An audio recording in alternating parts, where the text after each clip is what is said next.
Bismillahirrahmanirrahim. Assalamualaikum warahmatullahi wabarakatuh. Jadi saya mau menjelaskan materi fikih tentang pernikahan. Jadi kita mulai dari pengertian pernikahan. Jadi pengertian pernikahan adalah akad yang menghalalkan antara laki-laki dan perempuan dengan akad menikahkan atau mengawinkan. Lalu dalam Islam, agama yang mengakui adanya hukum alam sunatullah dalam hal pernikahan dan menjelaskan banyaknya hikmah pernikahan itu. Oleh karena itu, Islam sangat menganjurkan pemeluknya untuk menikah melalui Al-Quran maupun hadis. Allah berfirman, "Fankihu matobalakum minan nisa", yang artinya nikahilah wanita-wanita yang kamu senangi. An-Nisa ayat 3.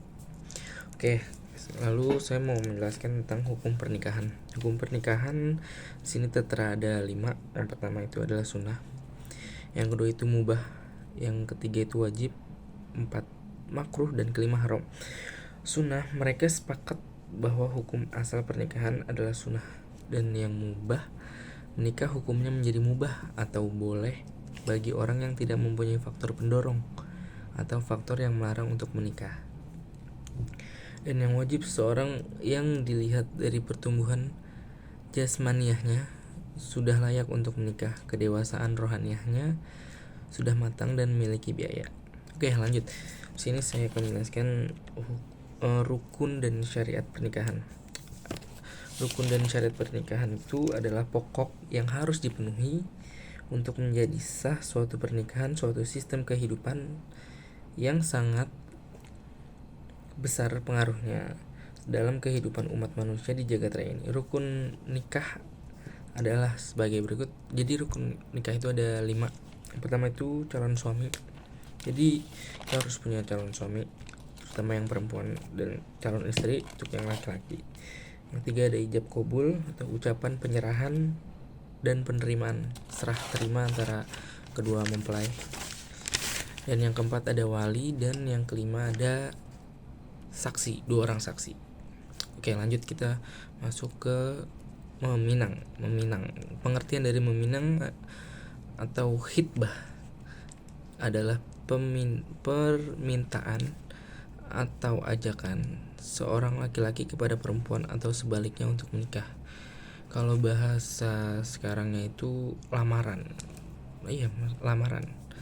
Jadi memintanya laki-laki untuk menikahi perempuan tersebut. Oke, yang kedua ada hukum. Dalam agama Islam, meminang seorang laki-laki akan dinikahi hukumnya mubah, boleh, dengan ketentuan sebagai berikut.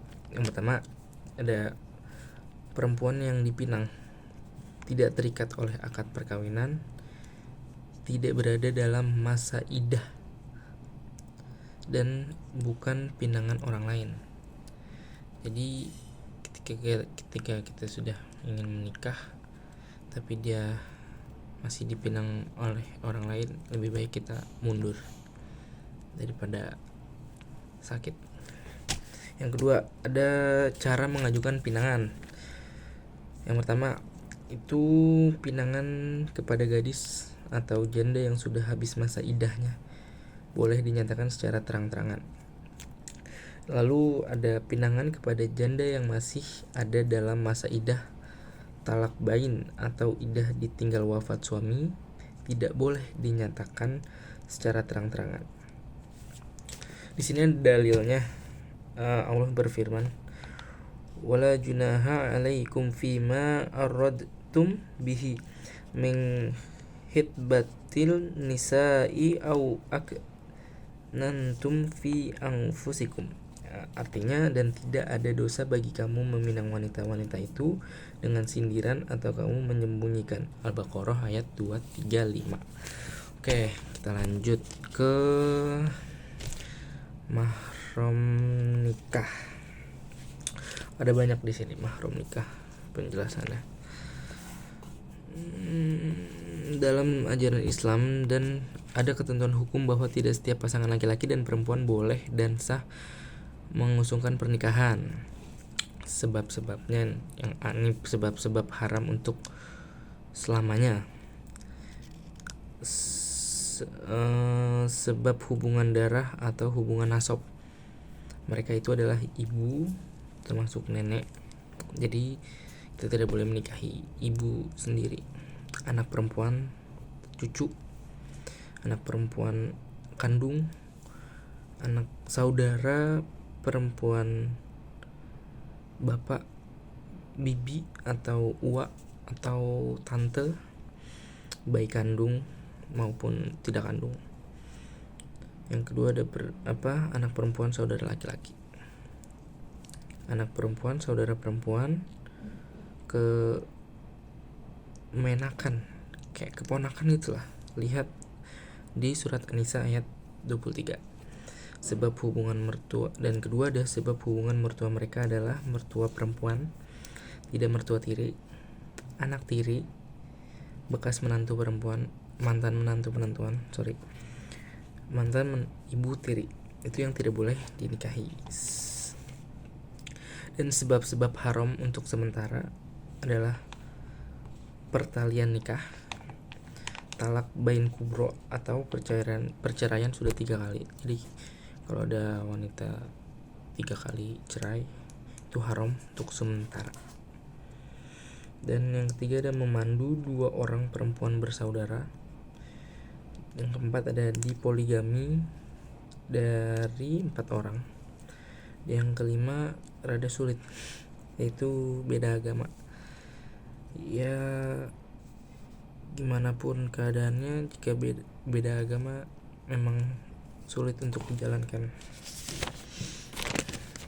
Dan di sini ada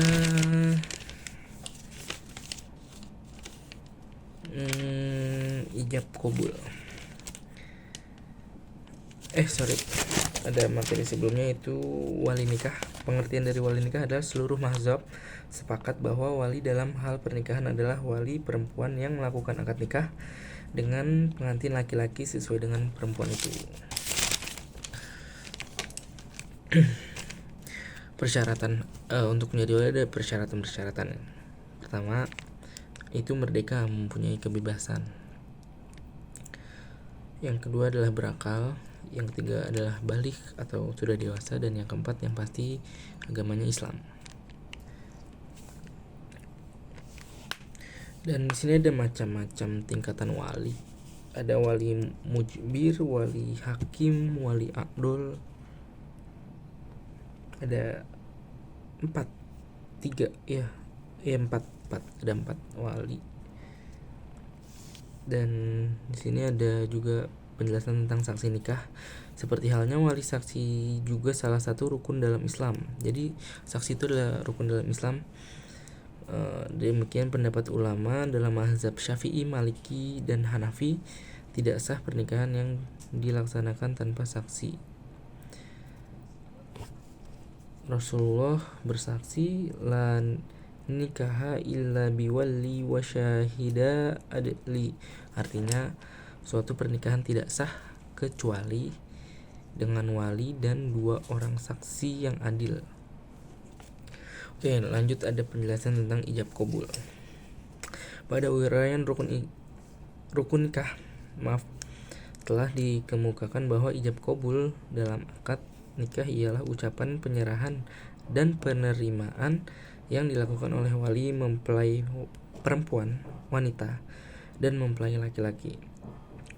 Ijab kabul diucapkan oleh mempelai laki-laki atau sebaliknya. Ijab oleh mempelai laki-laki dan kabul oleh mempelai perempuan. Ijab kabul merupakan upacara yang dianggap sakral karena dapat menghalalkan hubungan. Oke, lanjut. Ada mahar di sini. Pengertian dari mahar apa sih? Mahar atau mas kawin adalah pemberian wajib dari suami kepada istri dengan sebab pernikahan. Yang kedua, ada hukum mahar atau menyebut mahar. Membayar mahar hukumnya wajib bagi laki-laki yang menikahi dengan seorang perempuan.